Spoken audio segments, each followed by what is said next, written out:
The first two projects of the week are definitely on the smaller and less exciting side than the last projects that we've been working on. But I'm going to be working on the knee pads as well as these side pieces, which these actually use the same blades that I built for the helmet. These guys, so I'll be making 2 more of those and drawing up the knee pad.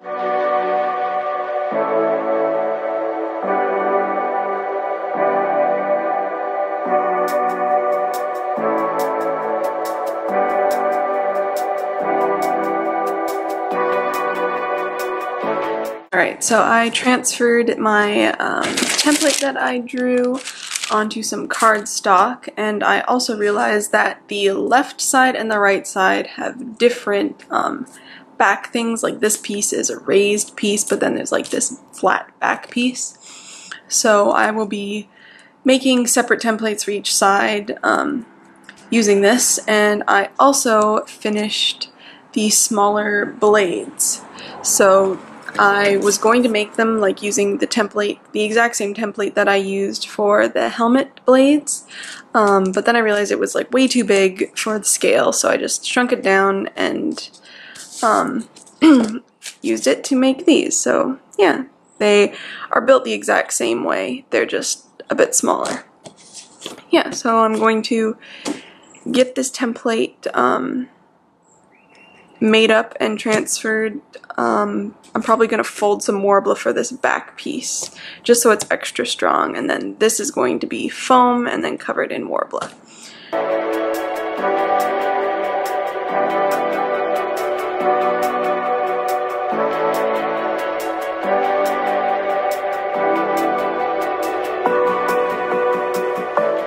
Here's how the knee pad is looking. So I have the back part on, which is 2 layers of Warbler, and then I have the foam pad, which is the upper layer. So now I'm going to cover this entire thing in another layer of Warbler so that the foam is covered, and also to further strengthen the base of the knee pad. So here is the finished warbled knee pad.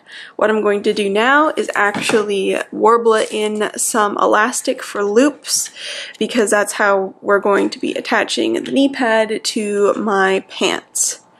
Okay, I'm inside now, and I was working more on the side blade kind of pieces. So I cut these out. I'm going to assemble them tomorrow outside, but these are the pieces that kind of go in the fabric. They're kind of like big oval grommets. So there are the 4 pieces of that because they're like on each side, and then they have the spacer. So I got those cut out. And what I'm going to do now is draw up a side piece on the leg that you really can't see in anything. Here, let me see if I can find the reference on here. So you can like see it in like 3 pictures, and that's about it. So that piece, if it would focus, the piece that's right there, that is about the best picture of it. So I'm going to kind of draw that up and guess what it might look like to make a template of it. And yeah.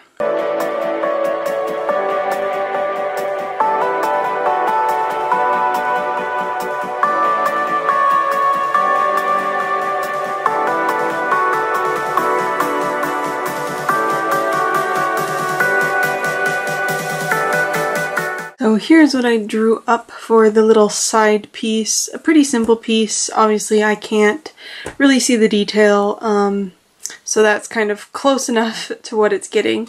And then I also drew up this piece, which is another part of the leg guard, and then cut those pieces out of foam.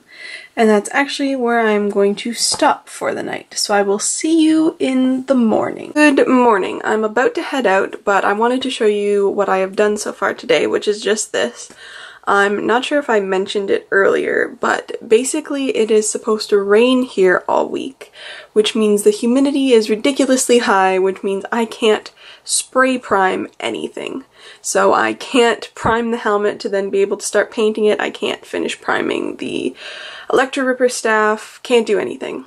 So what I decided to try is one of the ways to fill in Worbla like texture. Worbla's kind of textured, kind of like a leather, I guess you could say. And one of the tricks to make it super smooth is using wood glue. It's something that I was going to look into last year and I just never did. I ended up using caulking instead. And so I figured I would try out the wood glue technique for the parts that are supposed to be metal and therefore should have no texture whatsoever. So I've put wood glue on the one side of the helmet blades, and that's gonna sit now and dry. If it turns out good, there might be a lot of wood glue start to going on the Electro Ripper, because I really need to get that ridiculously perfectly smooth, and if the weather keeps on being bad, I'm never gonna be able to finish it because the amount of spray primer I'm gonna have to put on it is just not going to work if I can't do it. So yes, just thought I'd show you that. So that's what they're looking like right now, and now I'm going to head outside to continue working on other stuff.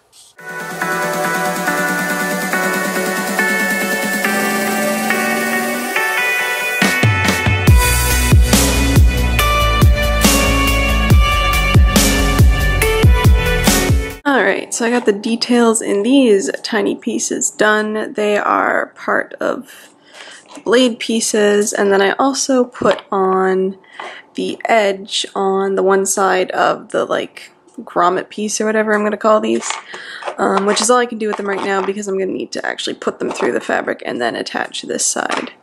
So these are technically done for now. Yeah, I also think that I'm actually not going to, let me grab another one. I'm not going to use these foam pieces that I cut out. I'm just going to make them straight in Worbla because it's going to save me a ton of time. So I have some bended or folded Worbla over there that's just cooling off right now, and so I'll be cutting out a whole lot of these and stacking the thicknesses to create something a lot thicker. But I think right now I'm going to draw up, there's a side piece, let's see.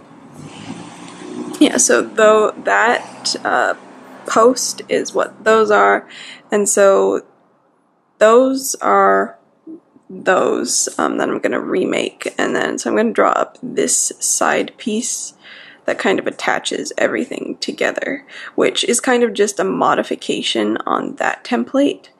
But I'm going to draw that up and then start cutting stuff out.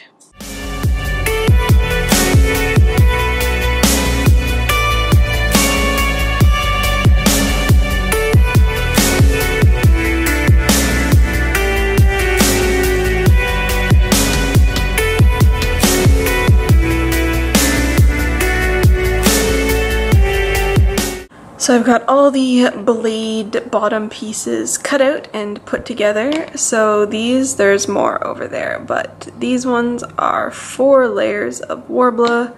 They're the strips that kind of go like that. I gotta bend these and then attach them to these pieces. So I think I'm gonna start assembling everything and then show you when it's finished. So here is one of the finished blade parts.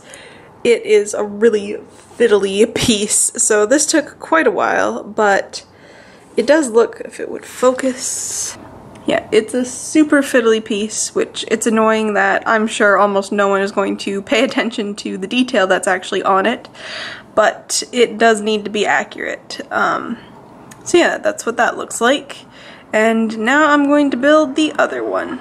I got a chance to show you these last night, so here are the 2 finished blade pieces.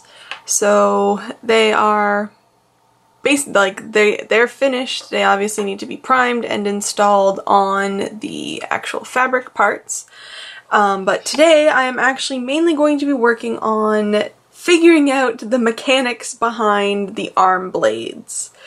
So these lovely things. But yeah, there might be some priming, like the wood glue on these has dried on both sides and they're actually really nice and smooth, so I think I'm going to add another layer of that on these so it has time to dry and stuff, and just, I guess, see where the day takes us.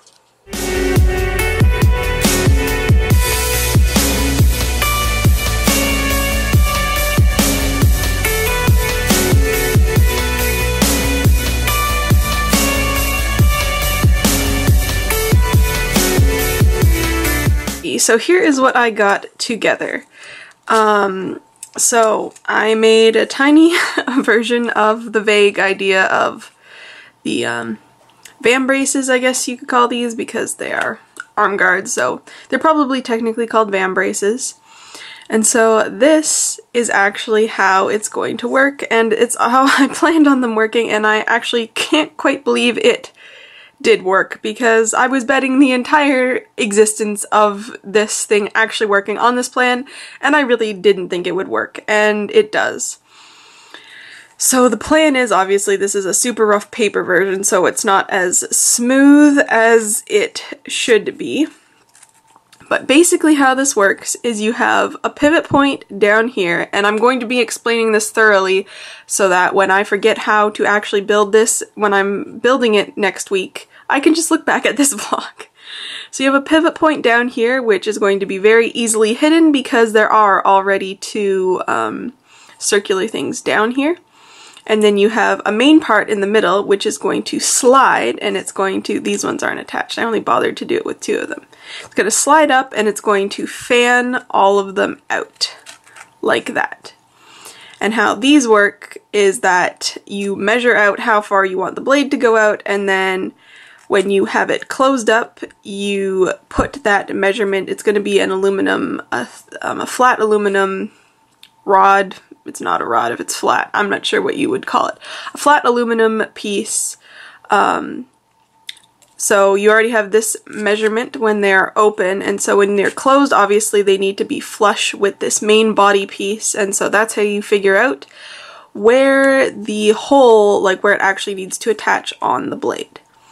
But yes, it works. I'm still in shock that it works because I thought I was going to be spending like who knows how long trying to figure out how to make this work, because I really did want them to open. And the good thing about this is that with the sliding point, other than there is pretty much already all of the different mechanics in the actual design, so I'm going to be able to easily hide all of this stuff. But the idea of the sliding is that it's super easy to do, so I will be able to just pull back on whatever this part ends up being on the actual model and get them out. And the reason it doesn't go the opposite way is so because I figured that there's a greater chance of it slipping down from here than it slipping from there. So the majority of the time they're going to be closed just to be able to get around, because obviously once you have 5 blades fanned out, it's quite wide on your arm. So the majority of the time they're going to be closed. But it's good that it's easily opened when I want to open them up for pictures or whatever. So yes, seeing as this I now know works, I'm actually going to go and design the real version of this template. So the blades and then this part, so that I can start building it.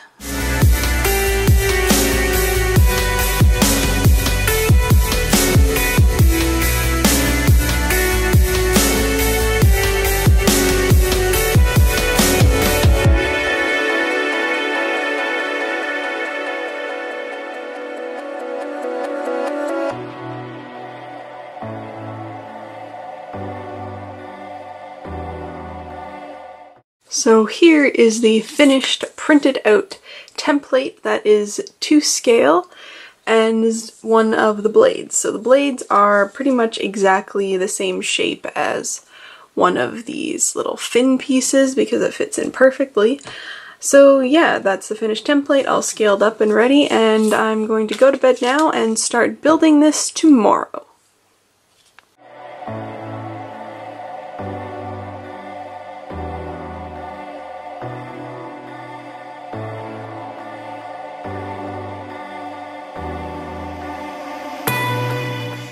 Basically all I was working on today was getting all of these blades cut. There are 20 of them, so obviously between folding the Warbler, tracing them on, and cutting them out, that was basically the project for today. I also sanded the staff again, and so I'm going to take that inside and do some wood glue work on that tonight as well. So as you can see, the Electro Ripper is across the majority of the studio. I got some wood glue on the bottom part just for now, and then I'll do the top part when that has dried. I figured having an entirely sticky staff probably wasn't a great idea.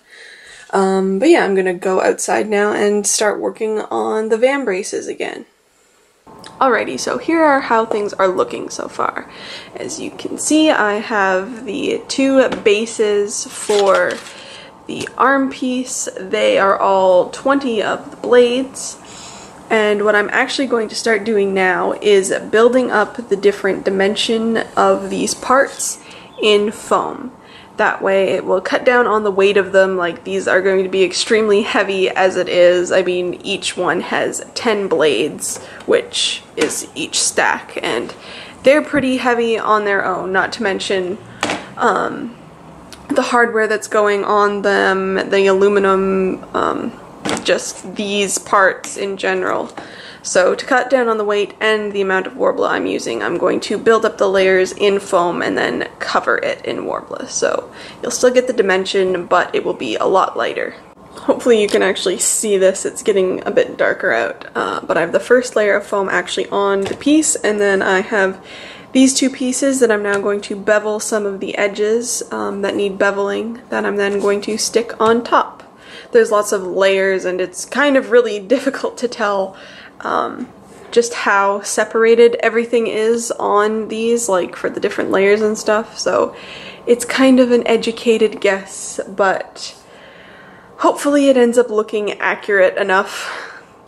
So here are the beveled edged pieces glued on, and I'm actually going to head inside to work a bit more on priming the Electro Ripper and call it a bit of an earlier night because I have a really exciting and busy day tomorrow that I will tell you about later. Good morning and happy Saturday. Now, I said yesterday that I was going to tell you today what I'm up to, and the plan for today is that I'm getting all of the LEDs and fans and all the wiring stuff done. So I'm gonna show you what I'm packing. Basically, my uncle is the genius behind all of the wiring work and different mechanical bits for all of my costumes, so I'm going up to see him today, and so I'm gonna take all my materials, and this is what we're doing today. So that's just a 9-volt and part of the Electro Ripper I need to take. So the first thing that we're going to do is fans for the helmet. So I have the fans here. I have two different portable chargers, like the USB chargers, because I am hoping to make them USB powered. So that means I have a cheap double-ended USB cable that we're going to be cutting up and rewiring, as well as a splitter in case I need it. One of the portable chargers, this one is the one I bought specifically for my helmet. It only has one USB port, so if that one doesn't work for some reason, that one has two USB ports. That's just one of my personal ones. We have 9-volt connectors and some red LED lights. Here, I'll open this up and pull one out. So these are for the chest box and possibly the belt. So there's a bunch of those in there that are going to be 9-volt powered, and then we're also going to be doing the Electro Ripper lights. So that is my pack of LEDs that I've used for different costumes, and that's what I'm going to be using on the Electro Ripper, and then two different switches.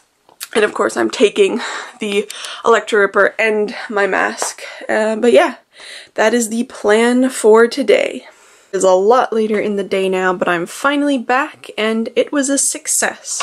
So here is what we did other than the Electro Ripper lights there in the garage, and I'll show you when I'm out there next time. So we have a couple of sets of red LED lights. This one is for the belt. There's a part on the belt that lights up, and so that's what the single one is for. And then this double one is for the voice box. So I'll show you those. So yeah, they work super awesome. They are super bright. So yeah, they run off of 9 volts batteries. And then these are my helmet fans. So these are like I'm pretty sure that these are meant for computers, but lots of the 501st use them for stormtrooper helmets. And so that's what was recommended, so got those, and then they are hooked up to this USB splitter. We ended up, like, I kind of realized on the car ride there that we could just wire it to the splitter itself and it would work fine, because this particular battery pack that I bought specifically for the helmet only has one charging port. So I'll plug this in, not that you'll be able to really see how these go. You can kind of hear them. They don't make a ton of noise. But yeah, they are super, super awesome. They're going to be amazing, keeping me cool in the helmet. I will show you those, how they're getting attached once I get those in the helmet. Basically, they're going in the front, like in here, and then the battery pack is going on the inside in there. Yeah, so that is what the main project of the day was, and I am inside now. I'm going to put a layer of more of wood glue on the metal bits of the helmet, because hopefully I will be able to get the primer layer on this. The helmet, I'm only doing like one layer of primer because I need it to retain its texture. So hopefully the weather will be good enough for me to do that tomorrow, if not as soon as possible. So I want to make sure that these have enough wood glue on them to make sure that it's the smoothest as possible, and then obviously I'm going to be taping that up at some point too. But the main project of the night is going to be cutting out the blade notches out of the 20 blades, which is going to take quite a while, but it's something I can do inside, so I figured that might as well get started on it, because those are the main project for tomorrow. And that's actually going to be it for this week's Project Enfys video. Thank you so much for watching, and I will see you next week.